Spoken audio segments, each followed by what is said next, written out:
There's a famous seaside place called Blackpool that's noted for fresh air and fun, and Mr. and Mrs. Ramsbottom went there with young Albert, their son. A grand little lad was young Albert, all dressed in his best, quite a swell, with a stick with an horse's head handle, the finest that Woolworths could sell, that dates it. They didn't think much of the ocean, the waves they was fiddling and small. There was no wrecks and nobody drowned, in fact nothing to laugh at all. So seeking for further amusement, they paid and went into the zoo, where they'd lions and tigers and camels, and old ale and sandwiches too. There were one great big lion called Wallace. His nose were all covered with scars. He lay in a somnolent posture, with the side of his face on the bars. Now Albert had heard about lions, how they was ferocious and wild.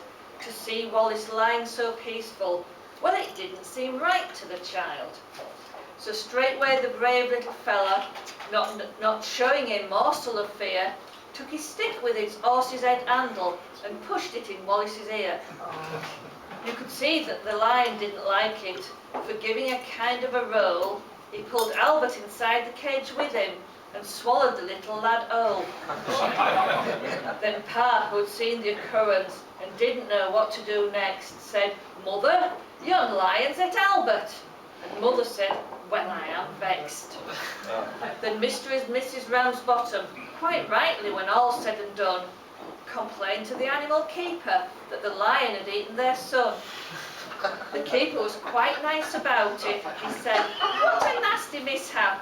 Are you sure that it's your boy he's eaten?" Pa said, "Am I sure? There's his cap." The manager had to be sent for. He came and he said, "What's to do?" Pa said, "Young lion's at Albert, and him in his Sunday clothes too." The mother said, "Right's right, young fella. I think it's a shame and a sin for a lion to go and eat Albert, and after we've paid to come in." The manager wanted no trouble. He took out his purse right away, saying, "How much to settle the matter?" And Pa said, "What do you usually pay?" But Mother had turned a bit awkward when she thought where her Albert had gone. She said, "No, someone's got to be summoned." So that was decided upon. Then off they went to the police station in front of the magistrate chap. They told him what happened to Albert and proved it by showing his cap. The magistrate gave his opinion that no one was really to blame. That dates it as well, doesn't it? And he said that he hoped the Ramsbottoms would have further sons to their name.